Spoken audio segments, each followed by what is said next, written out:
ഇപ്പോൾ സിനിമയിൽ അഭിനയിക്കേണ്ട എന്ന് തീരുമാനമെടുക്കുമ്പോഴൊക്കെ സിനിമാ മേഖലയിൽ നമുക്കുള്ള കുറച്ച് സുഹൃത്തുക്കളെങ്കിലും സ്വാഭാവികമായിട്ട് കുറച്ചൊന്ന് കട്ടായി പോയായിരുന്നു. അതുകൊണ്ടാണ് കുറച്ച് സുഹൃത്തുക്കളെങ്കിലും ഉണ്ടാവില്ല. അപ്പോൾ ധൈര്യം തന്ന ആരെങ്കിലും ഉണ്ടോ എന്നാണ് ഞാൻ.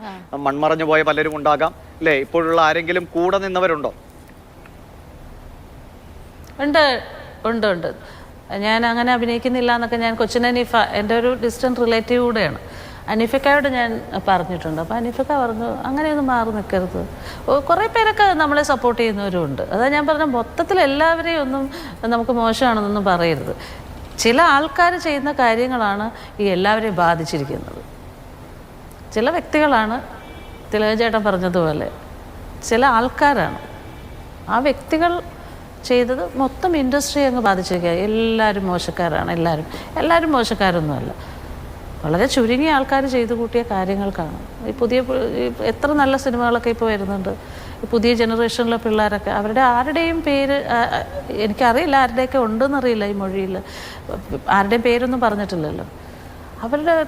അവരുടെ ഒന്നും പേര് ഞങ്ങൾ പരസ്പരം പോലും സംസാരിക്കുന്ന കൂട്ടത്തിൽ പോലും അങ്ങനെയൊന്നും കേട്ടിട്ടേ ഇല്ല. ഈ ഇപ്പോൾ പ്രതികരണങ്ങൾ നേരത്തെയും താങ്കൾ അല്ലേ സിനിമാ മേഖലയിൽ ഈ അകറ്റി നിർത്തപ്പെടലിനെ കുറിച്ചൊക്കെ നേരത്തെയും സംസാരിച്ചിട്ടുണ്ട്. അപ്പോൾ അങ്ങനെ ഈ പുറത്തേക്ക് തുറന്നു പറഞ്ഞ ശേഷം ഈ മാധ്യമങ്ങൾ, നവമാധ്യമങ്ങൾ പ്രത്യേകിച്ചും സജീവമായതിനു ശേഷം ഇത്തരം പ്രതികരണങ്ങളൊക്കെ നടത്തിയതിന് പിന്നാലെ ഇത്തരം കോക്കസുകളിൽ നിന്നോ അല്ലെങ്കിൽ ഇത്തരം വ്യക്തികളിൽ നിന്നോ ഏതെങ്കിലും രീതിയിൽ ഇത് തുടരരുത്, ഇങ്ങനെ മുന്നോട്ട് പോകരുത്, അങ്ങനെ എന്തെങ്കിലും ഒരു മുന്നറിയിപ്പോ ഭീഷണി സ്വരത്തിലൊക്കെയുള്ള സംസാരങ്ങളൊക്കെ ഉണ്ടായിട്ടുണ്ടോ? ഭീഷണിയൊന്നും ഉണ്ടായിട്ടില്ല. സ്നേഹപൂർവ്വം പറഞ്ഞിട്ടുണ്ട്. എന്തിനാണ് വെറുതെ ഇനി അതൊക്കെ പറയുന്നത്? വെറുതെ ശത്രുക്കളെ ഉണ്ടാക്കാൻ പറയേണ്ട ആവശ്യമുണ്ടായിരുന്നോ? ഇനി പറയണ്ട എന്നൊക്കെ പറഞ്ഞിട്ടുണ്ട്. ഞങ്ങളുടെ സുഹൃത്തുക്കൾ പലരും പറഞ്ഞിട്ടുണ്ട്, സ്നേഹപൂർവ്വം പറഞ്ഞിട്ടുണ്ട്. അപ്പോൾ പിന്നെ പിന്നെ ഞാൻ ഒരു ഇൻ്റർവ്യൂവിൽ പറഞ്ഞതിനെ വെച്ചിട്ട് എന്നെ അതിൻ്റെ താഴെ കുറേ ഈ ഫാൻസുകാരുടെ കമൻസൊക്കെ എന്നെ ഒത്തിരി തെറി വിളിച്ച് ചീത്ത വിളിച്ചുകൊണ്ടൊക്കെ കമൻസൊക്കെ വന്നിട്ടുണ്ടായിരുന്നു. അപ്പോൾ എൻ്റെ സപ്പോർട്ട് ചെയ്ത എൻ്റെ വീട്ടുകാർ തന്നെയാണ്, എൻ്റെ ഹസ്ബൻഡും ഒക്കെ. അപ്പോൾ അതൊന്നും നോക്കുകയൊന്നും വേണ്ട, നീ ആ കമൻസേ വായിക്കണ്ട. ആദ്യം കേട്ടപ്പോൾ എനിക്ക് ഭയങ്കര വിഷമമൊക്കെ തോന്നി. ആദ്യത്തെ ഇൻ്റർവ്യൂവിലൊക്കെ എൻ്റെ ഒരു സ്കൂട്ടർ യാത്ര വൈറലാകുകയൊക്കെ ചെയ്തു. അപ്പോൾ അതിനകത്ത് താഴോട്ട് വന്ന കമൻസൊക്കെ എന്ന് പറഞ്ഞാൽ വളരെ പോസിറ്റീവായിട്ടുള്ള. അപ്പോൾ എനിക്ക് ഭയങ്കര സന്തോഷം തോന്നി. എൻ്റെ ഇത്രയും ആൾക്കാർക്ക് ഇഷ്ടമാണല്ലോ ഇപ്പോഴും ഞാൻ അഭിനയിച്ച കഥാപാത്രങ്ങളുടെ പേര് വരെ ഡയലോഗ് പറഞ്ഞിട്ട് എന്നെ മറന്നിട്ടില്ലല്ലോ എന്നൊക്കെ വിചാരിച്ചു. അതിനുശേഷം ഉണ്ടായ ഒരു ഇൻ്റർവ്യൂവിൽ ഞാൻ എൻ്റെ രാഷ്ട്രീയ നിലപാട് പറയുകയും അതുപോലെ എനിക്കുണ്ടായ ഒരു ദുരനുഭവം, എൻ്റെ അവസരം നഷ്ടപ്പെട്ടതിനെക്കുറിച്ച് പറഞ്ഞു കഴിഞ്ഞപ്പോഴത്തേക്ക് അതിൻ്റെ താഴെ എനിക്ക് മോശം കുറേ കമൻസ് ഇതിൻ്റെ ഇരട്ടിയായിട്ട് എന്നെ എത്രത്തോളം ഇഷ്ടമാണെന്ന് പറഞ്ഞു അതിൻ്റെ ഇരട്ടിയായിട്ട് എന്നെ മോശമായിട്ട് ചിത്രീകരിച്ച് പിന്നെ കമൻസ് ഇട്ടിട്ടുണ്ട്. അപ്പം അതാണ് ലോകം.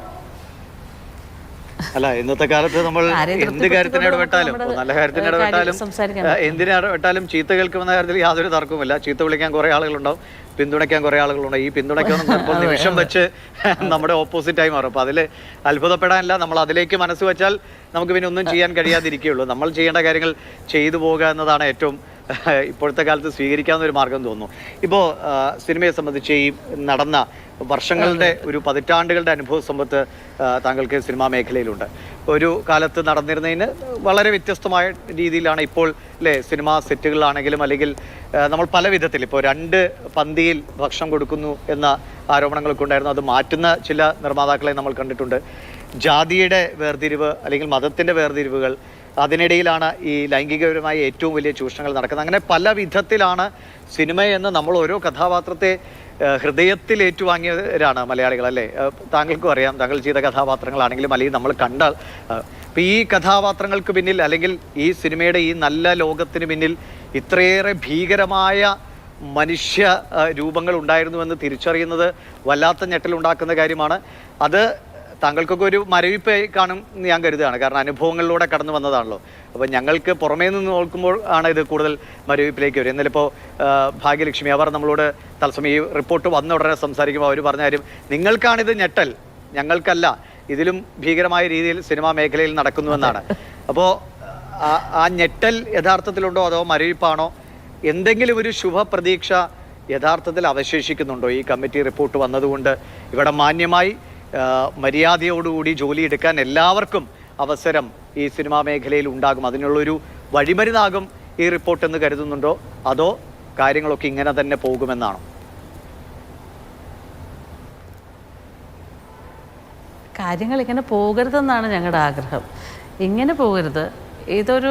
ഈ റിപ്പോർട്ടിൻ്റെ അടിസ്ഥാനത്തിൽ പോസിറ്റീവായിട്ട് ഇതിന് നിയമപരമായ നടപടി ഉണ്ടായി ഇതിനൊരു മാറ്റമുണ്ടാകണമെന്നുള്ളതാണ്.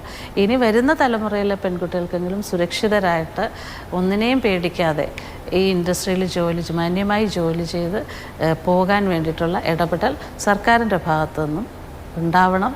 അതുണ്ടാവുമെന്ന പ്രതീക്ഷയാണ് എനിക്കുള്ളത്. ഉണ്ടാവണം എന്ന അഭ്യർത്ഥനയും കൂടെ ഉണ്ട്.